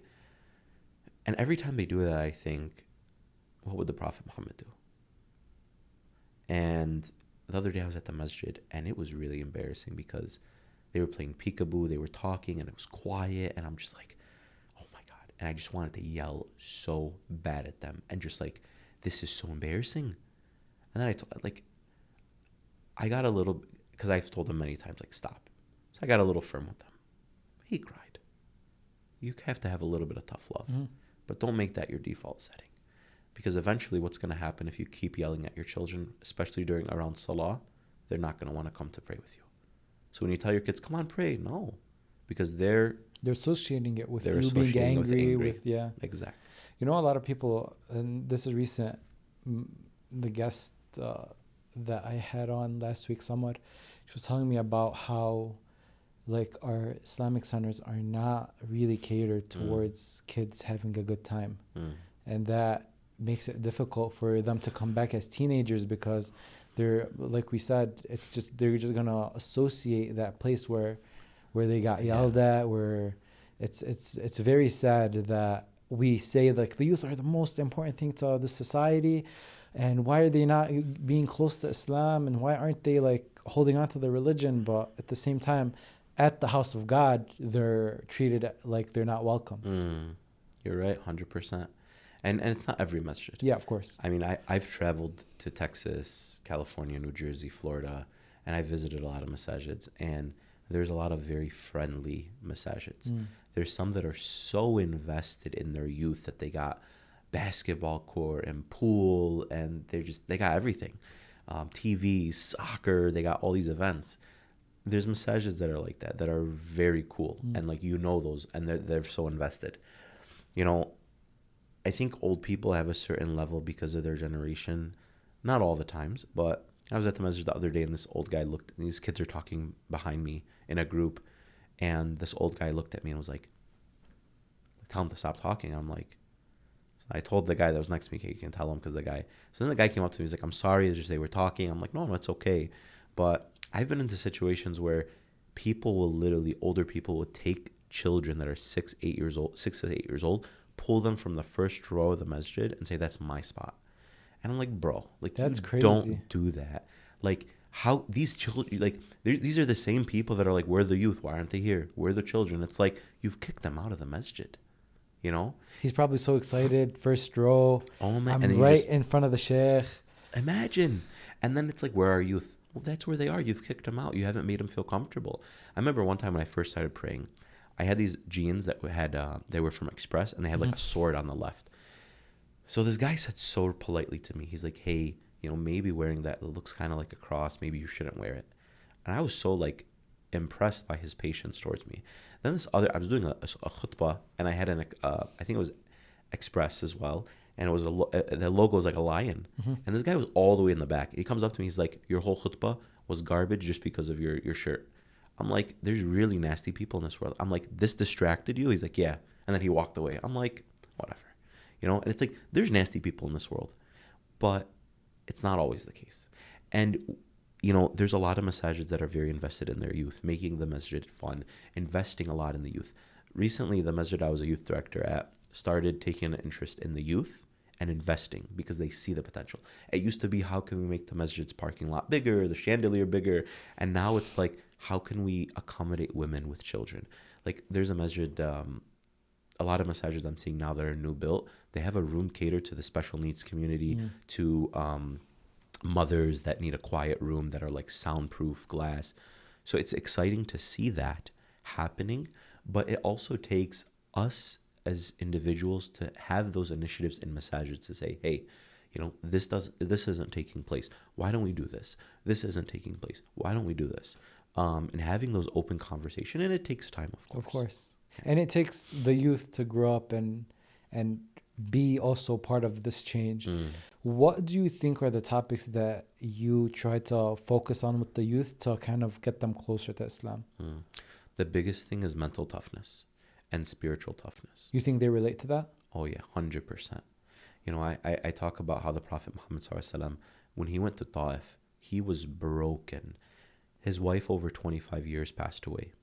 His uncle, who was a father figure, Abu Talib, passed away. He goes to Ta'if and he's bleeding from his head to his toe as an elderly man. The whole city throws him out. He's broken. It's like, what do you do in that situation? He turns to God and asks him and makes dua for him, saying, oh Allah, I just want you to be happy with me. And what does God bless him with? Isra wal Miraj, the night journey from where he meets all of these prophets. He's the Imam. He's in front of all of these prophets, leading them in prayer. And he meets Ibrahim. He meets all of these prophets. And it's like, when you have mental toughness, capacity to say, God has a plan, God has a way out for me, to teach children that it's okay to be sad. When we look at the Prophet Muhammad's life, or when we look at the lives of the prophets, we look at their lives as their legends, superheroes. They had flaws. They cried. Ali radiallahu an, everyone, like, he's a beast, right? He picked up the door of Khaybar and was like, he's a beast. But when he walked into Medina and his feet are bleeding, and the Prophet Muhammad ﷺ looks at him, sits him in the chair, and he puts some of his saliva on his hands, and puts it on his feet. Ali's like, I've never had any pain after that day that the Prophet Muhammad put some saliva on my feet and rubbed my feet. And he struggled. It wasn't like the hijrah from Mecca to Medina was all of, all sunshines and rainbows. It wasn't, all about the flowers being thrown and it was about struggle, people leaving their homes. And then it's like, it's immigration, literally. It's immigration. It's like, how do you see yourself in those shoes? How do you see someone that's broken, that have lost this person and this person and this person? How do you see yourself in the Yusuf's shoes when you're abandoned by your brothers? Yusuf, 75 years, he doesn't see his brothers. He says, I forgive you. Like, what do we do to our brothers? Our brothers and sisters break our phone charger and we just never forgive them again. So it's like teaching them the mental capacity to always say, how can I navigate my emotions to Allah, to Islam? How can I see myself in these stories? How can I see myself in the canon of Islam to say, okay, this is why God is the all-loving and the all-forgiving, or he's the most mighty and the most wise. Seeing yourself in those shoes, Ibrahim alayhi salam, he's catapulted into a fire that his own father helped manufacture. Like, that's really messed up. If your parents are that bad that they make a fire and they knock on every single person's door in Dearborn and say, hey, I'm making a fire to burn my son, bring all your wood and everything out of your house.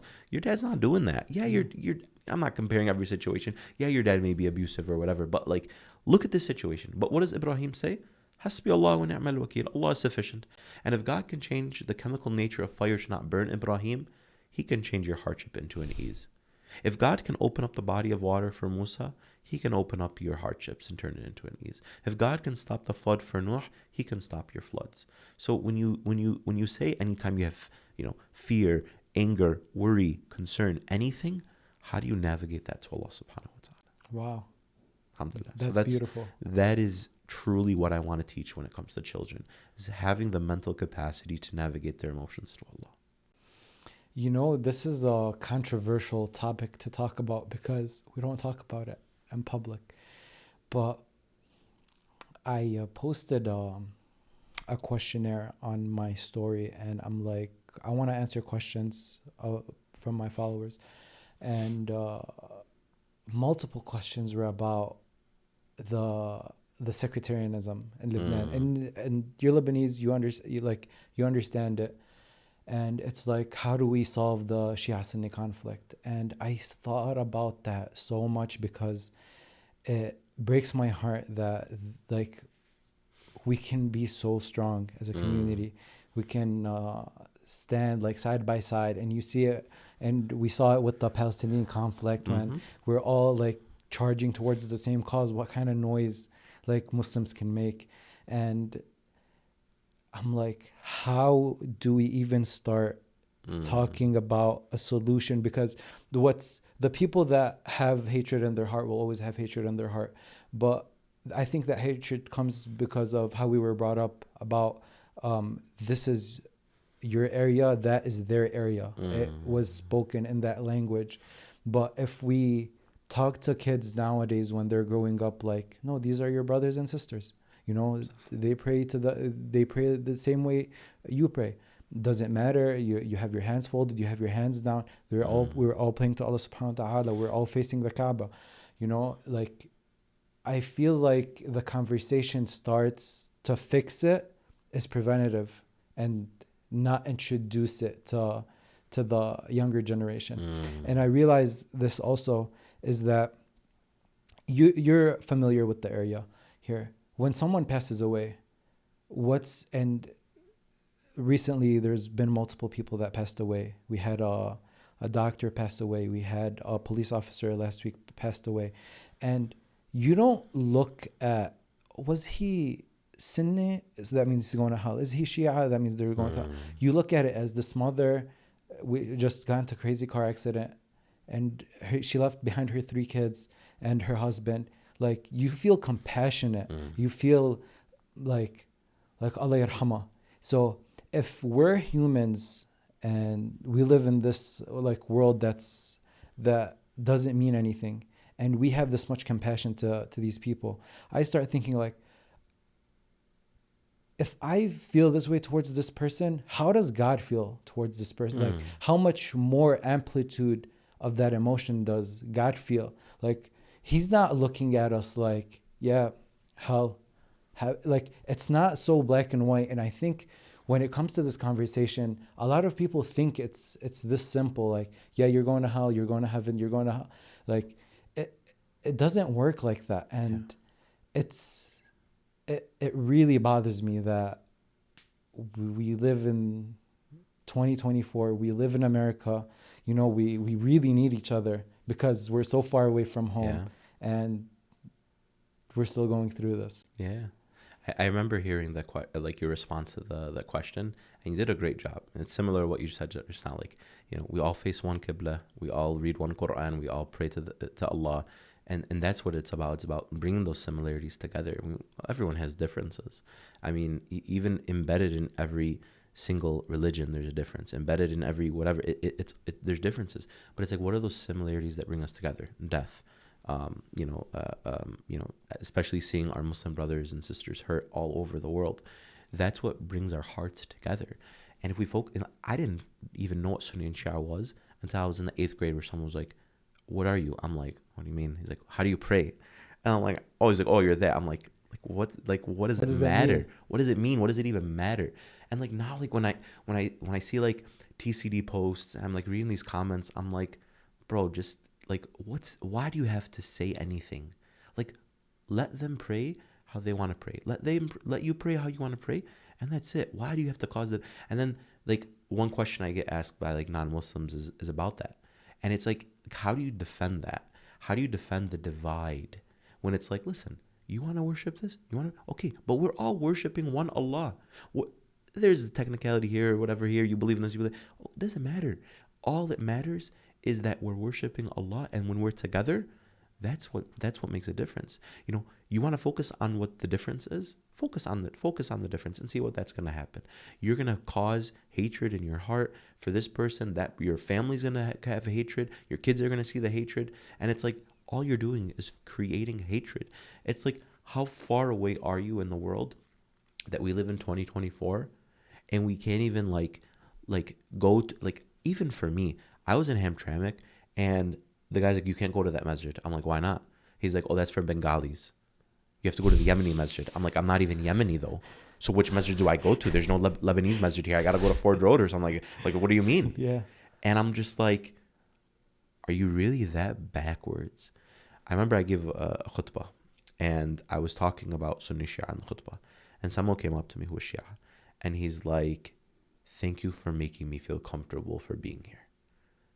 He's like, I was so uncomfortable coming here. Like, I'm like, my friend's like, just come, and like, he's like, just come to Friday prayer. And I'm like, he's like, you made me feel so comfortable that I want to keep coming here. And it doesn't matter if you're Sunni or Shia. All that matters is we're Muslims. Why do we have to divide ourselves like that? And another thing, Bilal, is we're very quick to say, us and the Christians, we believe in Jesus, and he's one of the best prophets in Islam. Yeah. And like, we try to find a similarity with the Malcolm Christian faith. And the Jewish like, we want to find these similarities with these other faiths. But when it comes to Islam, we literally do the exact same thing year round. So it's like, it's disheartening. And that experience that you're talking about of someone walking into a masjid and feeling like they won't be comfortable is, I'm not gonna lie to you, I also feel that way, and I'm like, I just want to avoid a bad interaction. So and this happened last summer. We were in Chicago, me and my fiance, and we wanted to pray. We needed to pray before coming here, and driving back, and we were like, okay, let's see like what masajid there are around. And then we found one. I'm like, should we go, or should we just go into like a fitting room here at Macy's, and we're just praying in the fitting room? And then I thought about it. I'm like, we're so far away from home. What if a problem happens? And it's just like I thought about it way more than I should. So I'm like, let's just go into the fitting rooms and pray at Macy's. And that hurt me. And I'm like, man, I really had to sit here holding my phone, figuring out if I would have problems with this mosque. And it's sad because like, that's the house of God. You know what I mean? You just explained something that I tell children, adults, parents, everybody, is the way shaitan gets to your head. When you're thinking of doing something, you know that it's shaitan when he fills in so much in your head that it's coming from all directions. I agree with you. There's a verse that says that shaitan will attack you from your left, your right, your above and below. And what does that actually mean? It means that he'll say, yell at that person. How could she talk to you like that? Don't you know what she did for you? Oh my God, you got to show her that you're a man. Oh my goodness, like what are you going to do? Don't you? So like, he attacks you and all the, no, do we really want to go? Oh, is this going to happen? And that's shaitan playing with your head. And I'll just pray in a fitting room. I agree with you. Yeah. It's amazing. Like, when I was working at Access, I'd go to the masjid next door. I'm like, why am I going to drive 3 minutes to this? Let me just go to this masjid. And it's like, at the end of the day, I get it. There's people that just, they see it and it's like, no, my way is the right way and it's the only way. And if you don't like it, then you're against me and this and that. And you're going to hell. It's like, who are you? Like, have you gone to hell to see who goes there? Have you been in hell to see who's there? How are you saying that this person's going to hell? Like, if you just worship Allah with sincerity in your heart, that's all you have to do. If you're sincere about your love for this person or your love for that person, just be sincere and let Allah subhanahu wa ta'ala choose if you go to hell or heaven. Who are you to say? let him deal with it. It's like, and I'm telling you, it really opened my eyes when the Palestine thing happened, and when we were in these protests, and I'm looking and I'm seeing the Sunni and I'm seeing the Shia, and I'm like, man, like how powerful. We could do so much. We can do so much world with unity. It's incredible to see people united, because when you're united, you can like, it's silly to be divided on something like that. It really is. And when you think about division, and you think about like, it doesn't solve anything. It's just like, I have a lot of good friends that are Shia, and a lot of good friends that are Christian, and a lot of good friends that are Jewish. It's like, I'm not going to shove my ideas down your throat. And it's like, if you don't like it, take it. But when you're together, it means so much. There's a saying that says, like, if you really want to learn religion, some people, they only learn about like Shia and Sunni just so they can debate. If you really want to learn about religion, learn how the Prophet had character and act like that. Exactly. Like the Prophet Muhammad SAW, when he went into Medina and he saw people that were different, and it's not like he's like, you need to change this, you need to change that, you need to do this, you need to do that. And this is, of course, talking about like an individual person, but he didn't like hate on someone for the way that they were, or hate on someone the way that they believed, or hated on someone for, he wasn't a hater. He was like, I'm going to be gentle, I'm going to be who I am, and that's it. But there's 5-10% of people that are just, they want to divide. Yeah. And when you divide, it's the worst thing for the ummah. So do you think that taking preventative measures as for children is the way to go about solving this quote unquote issue, or is there any ways in your opinion? You have to address differences. That's the thing. Like, my kids read books about, people with special needs. They see someone in a wheelchair. They see someone that they have a teacher that's, different skin tone as them. You have to show differences, right? You can't shelter your children. There's a big difference between sheltering and being able to direct them to and expose them to the healthy things, right? So yeah, definitely telling your children, like, listen, like, I know a person that knows a person that has a Christmas tree. Their brother has a Christmas tree, and my son's like, I mean, the person that I know has a son that says, Baba, I thought we don't, celebrate Christmas.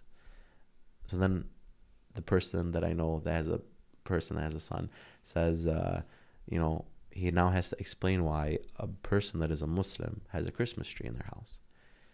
And I don't say it as like, the person that was a brother doesn't say like he has a Christmas tree because he's not a Muslim. Maybe he just doesn't know. Maybe he just has this tree because, and maybe we need to do a better job at being patient and giving them the benefit of the doubt.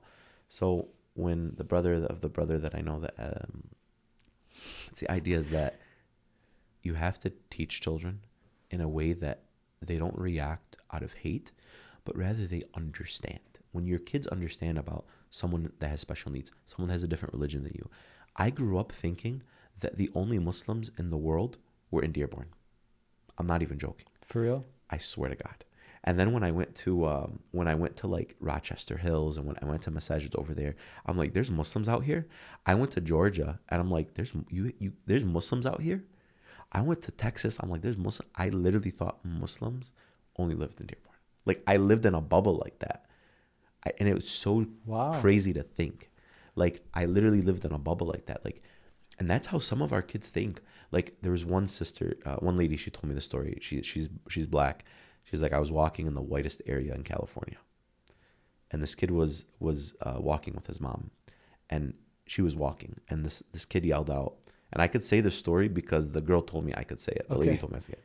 She's like, Mom, look, a chocolate lady. I can lick her and she'll turn vanilla. And the kid was like 6, 7. And the mom goes up to the lady. She's like, I'm so sorry. He's never seen a black person before, so he associated you with chocolate. I'm like, and the lady told me, she's like, I felt so bad for that kid, that this kid's been 6, 7 years old and he's never seen a black person before. There's people that are like that. Like, sometimes I post something on YouTube and they'll just say very idiotic comments from like Christians.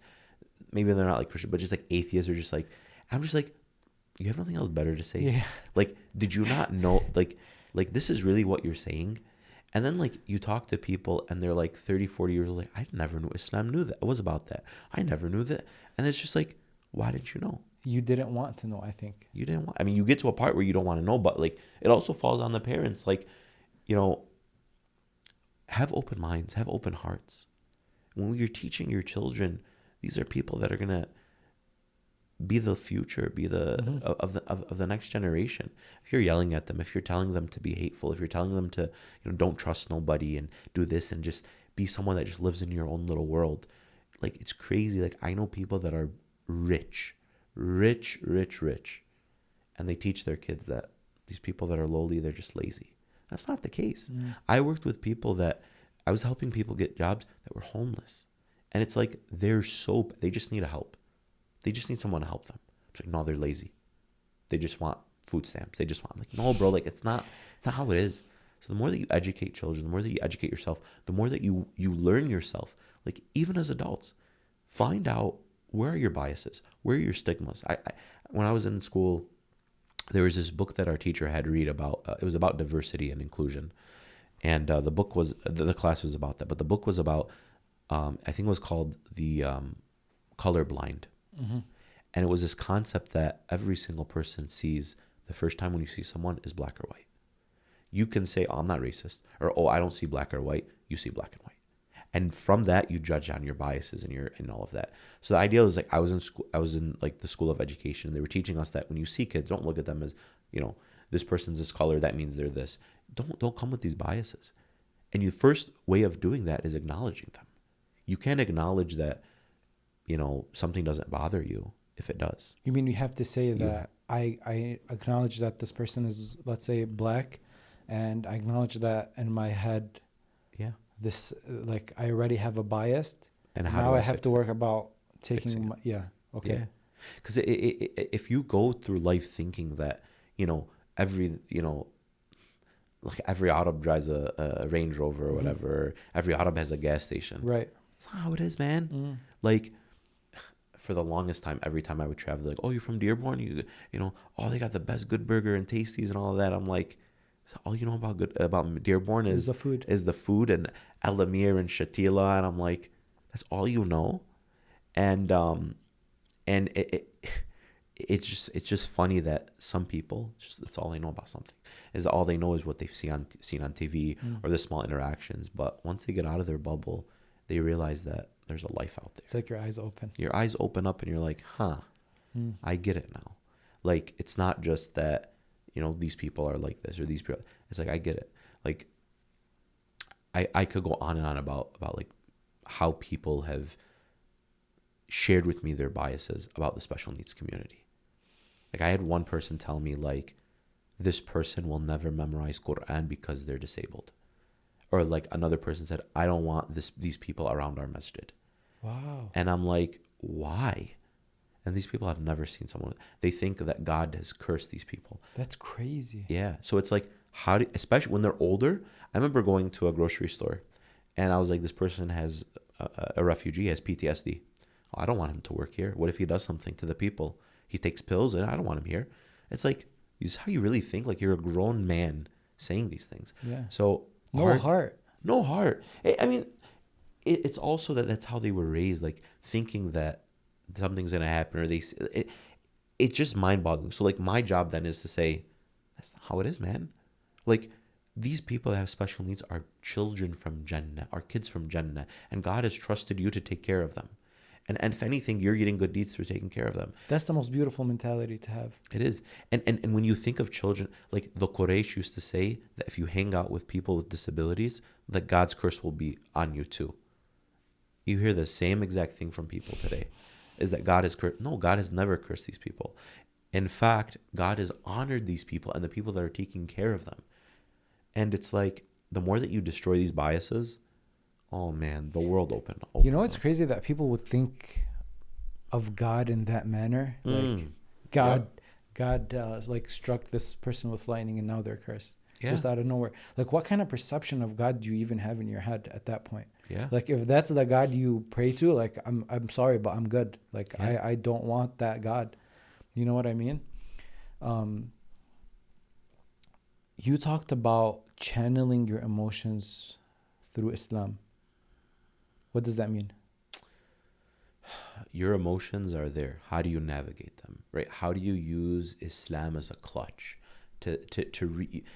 when you're reading a story, you read it with a certain lens, right? Right. So if you're reading a story and you read it with the lens of, okay, I'm going to read this story and say, how can I read this from a money standpoint, from a sales perspective, from this perspective, from this. When you're reading life, use the lens of Islam. God gave me this blessing. God gave me this, hardship. How can I use that to say, what is God trying to tell me here? When I talk about, for example, Ayyub alayhi salam, he was sick to the point where he lost all of his children. His body had an illness. He loses all of his wealth. And he zooms out of the picture. We all zoom in on, when we get an earache or ear pain, we zoom in all the way. His wife's like, aren't you going to ask God to heal you? He's like, what do you mean? He's like, oh, I've been sick for 7 years or 8 years. He's like, I've been healthy for 70 years. He zoomed out completely.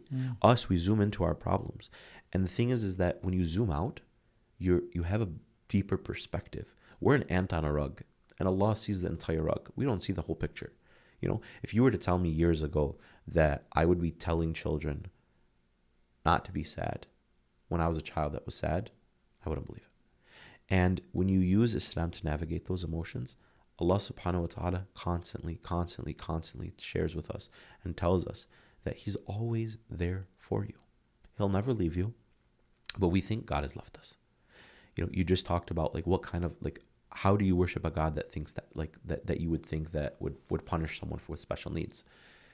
There's when Musa alayhi salam crosses the water, Fir'aun goes in there, and Jibreel, it's mentioned that he goes to the Prophet Muhammad ﷺ and says, you should have saw me on the day Fir'aun died. Like, you think Abu Jahl is bad? You should have seen what I did to Fir'aun. He said, he's like, I found him drowning in the water and I shoved dirt in his mouth because I was scared that God's mercy would go to him when he asked God to forgive, when he asked God to forgive me. And that speaks more about Allah's mercy and forgiveness more than it does about Fir'aun. Because Allah says, if he was sincere, I would have forgiven Fir'aun. And it goes to show you, if you think God is punishing you or punishing someone or punishing a group, that, there's even a hadith that mentions that, like, your perception of Allah is how you will find Allah. If you find Allah forgiving, Allah will forgive you. If you find Allah is going to, strike anger down and punish you and this and that, that's how you'll find Him. But when you find Allah, the Prophet Muhammad ﷺ was sent as a mercy to mankind.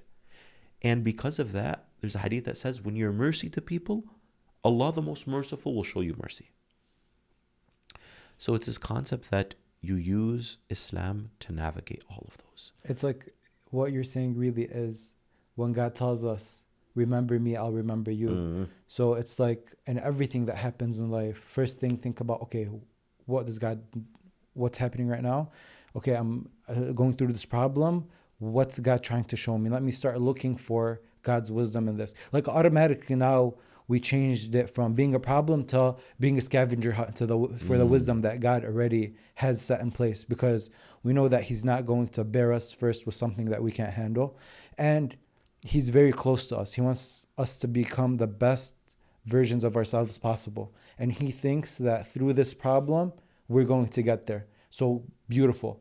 Let me look for the lesson in this. Yeah. That's what you mean. Yeah. And you just dive deeper into it. Like, when people say they're struggling, I'm like, God does not put more on a soul more than it can bear. God knows you could lift up this challenge, right? When you go to the gym, you don't lift 1,000-pound dumbbells. You start small to get your muscles used to the struggle. God does that to your soul because He knows how much you can handle. And when you know that, then you say, okay, I know that God has my back. Now what do I do? Well, what does Allah say?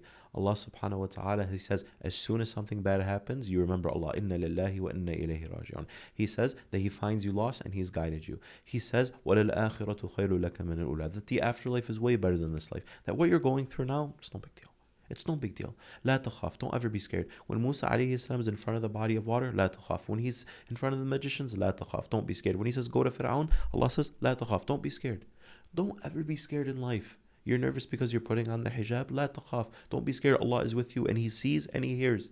As He tells Musa alayhi salam and Harun, don't worry. Go to Fir'aun. Say He's oppressed the people. Because why? Because I hear and I see and I'm with you. لا تخاف. So it's this concept that, if you could use Islam as a clutch, like Habib, for example, and Rogan saying like what's wrong with these Muslims? It's just there's no fear. It's like, yeah, because everything's with Allah. Yeah. Everything good that happens is from God. If we win, we win. If we lose, that's what He wants. Exactly. And there's a saying that says, there's a hadith that says that everything, the situation for the believer is khair, is good, and it only happens with the believer. For when something bad happens, the Muslim is patient, and because of that, Allah is with the patient, and there's khair in that, there's good in that. And if something good happens, the Muslim is grateful, and when you're grateful, Allah gives you more, and there's khair in that. So there's good in everything, bad and good. Something that bad happens, it's a hardship, will always bring you closer to Allah. And sometimes, also, when there's something good, it will bring you closer to Allah. The problem is when a blessing takes you away from Allah, and a punishment takes you away from Allah. And that's where you find stories like Ad and Thamud, where they're given these blessings, but they're punished in the end. Yeah. So that's where you find, Allah says, وَهَلْ أَتَاكَ حَدِيثُ مُوسَى. Has the story of Moses reached you?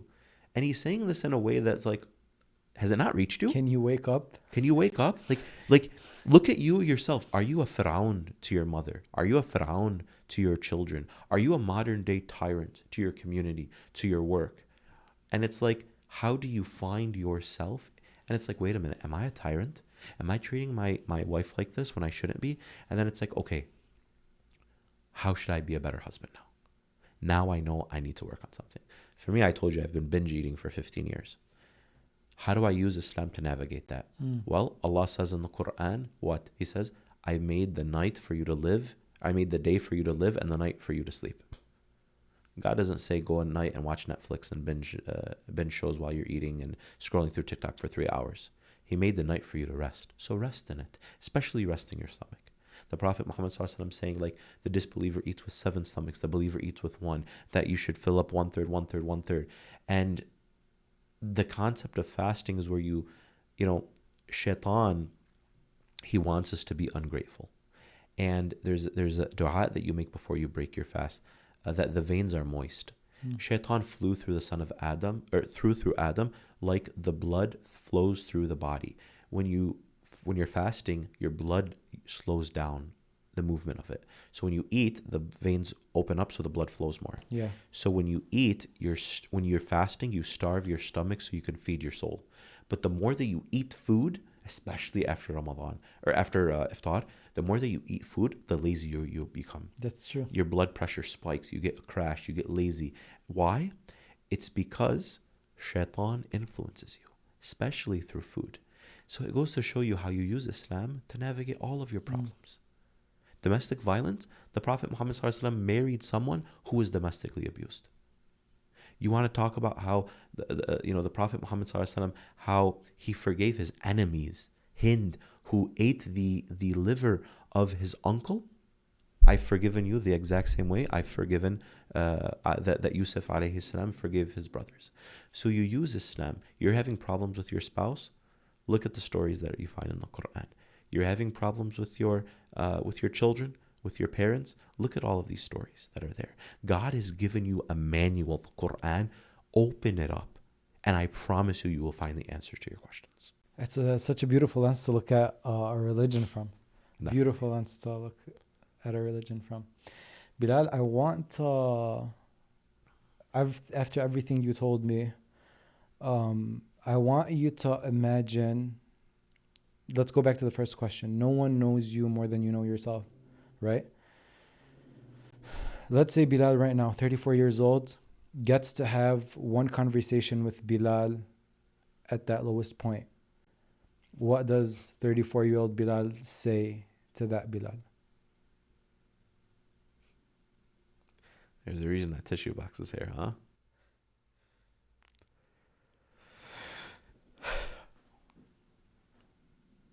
Basically just saying it's okay. You'll get through it. Do you think that it's okay would have helped that younger Belal? Or did he need to hear something else? He needed to know that it's okay. There was no one to tell him that. He didn't. And, you know, if I could go back, man, I mean, I would have just hugged me. I just needed a hug, man. And I think that, you know, I remember one time I went to Starbucks. This was way before the boycott. I went to Starbucks, and I gave this lady my credit card. It was like very late, and she was so rude to me. So rude to me. She took my credit card. How are you? And I'm smiling at her, and she's so rude. So she gives me my coffee. I'm like, have a great day. And she starts crying her eyes out. And I'm like, I didn't order tears with my coffee. And she's like, I was going to go end my life right now, but you were the only customer that was happy to me. And I think I'm going to not do that no more. And it goes to show you, you never know what a simple gesture, a smile can do to someone. A smile can take you, you know, you yell at your employees, they're going to take that anger out on their kids. And you never know what that's going to do. You never know what bullying will do to someone, or pushing someone, or making fun of someone, or saying something, or cutting someone off. You know, how many times I drive through these streets and it's like people just flying or yelling because, you know, whatever reason. And it's like, come on, man, like, you don't know what that's going to do to somebody, how they're going to take their anger out. And you don't want to be a result of that. If I could go back, man, I would just give Belal a hug and just say, listen, man, it gets better. What you're going through now, it's going to pass. It gets so much better. And you're going to find out that love is there. You just have to wait for it.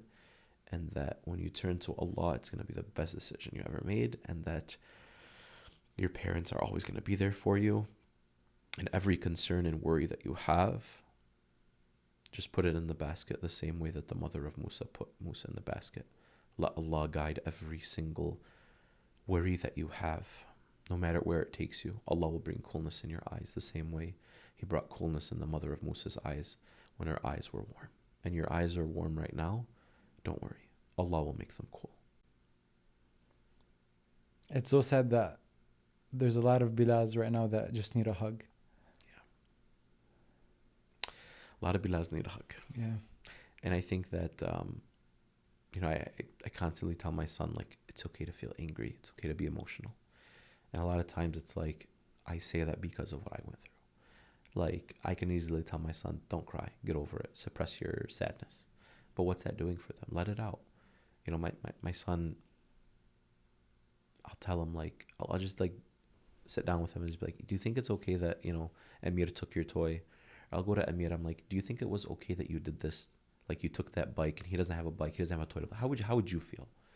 And it's like, when you put your kids in those situations, because you've learned, versus offering the same trauma that you experienced, it shows that you're not creating the exact same thing that you are. You're trying to fix the solution so it never happens again. And that's what truly is what happens when you find, whether it takes you till you're 21 or whether it takes you till you're 12, when you truly find where you dump your emotions into, the vessel that you dump your emotions into, realizing that Allah will give you the gift of hardship and the gift of ease in the box of hardship. And it's truly remarkable that kids that are 12, 34, 50, 60 years old, it's never too late. You can always turn back to Allah. But it starts with you identifying what really fills that void. You know, when I see a kid that's sad because he has no one to play with, or, you know, how can I be the person that helps? And that's why it's so important to be that person that helps, right? If you see a mother that's struggling to pray because she has a child that has ADHD, don't look at that kid with weirdness. Don't be like, what's wrong with your kid? Say, hey, do you mind if I watch your kid and play with them while you pray? Offer help. Be a source of help. Don't be a source of anger or, you know, like negativity, or my world is way better than yours. It's like, how do you bring people together? How do you show people that it's okay? It's okay. I'm going to be there for you. You know, alhamdulillah, I've had the honor to help a lot of people out. They just need someone to talk to. They just need a hug. They just need ears. And when you go to people nowadays and you tell them your problems, they're waiting for you to stop talking so they can react and tell you what to do. Like I'll go to my wife will start talking to me, and I'll be like, "Oh, you should try this way." And Fixer mode right away. and it's like, she's like, "Forget it." I'm like, "What are you talking about? Forget it." It's the idea is like, I'm not telling you so you can fix me. I'm telling you to listen to me. Let me vent. Let me open up. But the second you say, never mind, you just don't get it, that's how you know that you're not listening. If you listen more with your ears and your heart, and you see, what does this person need? What does this child need? What does this colleague of mine need? What does this person need? When you use the lens of, I want to help you so God will help me, you develop empathy like no other. And you stop that trauma, that pain, that no one's here for me, who's going to help me? You stop that depression, you stop that sadness. It'll still always be there, but it feels good when you at least tried your best to help somebody. Belal, you have a beautiful message. Thank you so much. This was a delightful conversation. Alhamdulillah, I haven't cried in a while, so I think I needed this. If anything, may Allah bless you in your efforts. And, for all the people that are watching, it's important to truly, like, if you find benefit in anything that was said, to like, subscribe, share. I constantly tell people this is like, you can have 10 followers on Instagram and like 20 people on your Facebook, and like you could be sent in like 1,000 WhatsApp groups that have the exact same people in it and send the same ammo joke or video in all of those videos. It just takes one person to watch that and change their life. And you'll never know the person's life that you change years and years later. I remember one kid, I don't know if we're over time, but no, you're good. One kid came up to me. I gave this talk at the masjid when I was like just started public speaking about death. It was supposed to be for college students.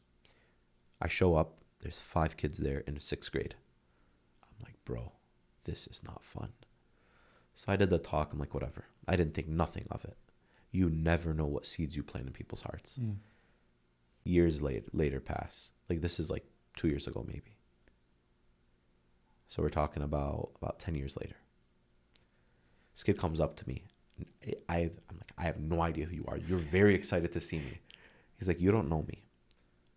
But like 10 years ago when I was in the 6th grade, you gave this talk about death at the masjid to me and a few of my friends. He said that talk as a 6th grader made me want to become a doctor, and I just got accepted to becoming to get into doctor school. And it hit me that you never know, that one smile, that one, it's okay, you're late for work, it's okay, don't worry about it. That one support that you give someone and how it'll change their life. Absolutely. We all have that capability to make this world a little better than how we found it. Definitely, 100%. And the more that we're sources of that light, the more people will find that light and want to be sources to others. Absolutely. Versus feeding negativity and allowing the world to be more dark. Absolutely. And this won't be our last time having a conversation, that's for sure. Inshallah. No, I enjoyed this conversation. I think a little too much. And I think I have a lot of things that I have to do now, and action items, especially with my father. And I really appreciate, your conversations with me and the questions. And, may Allah bless you for your efforts. And I ask this initiative that you have here to be very heavy for you on the scales on the Day of Judgment, and allow it to be a means for you to go to Jannah and to protect you and your family. Inshallah, ya Rab. Habibi Belal, thank you so much. Thank you so much.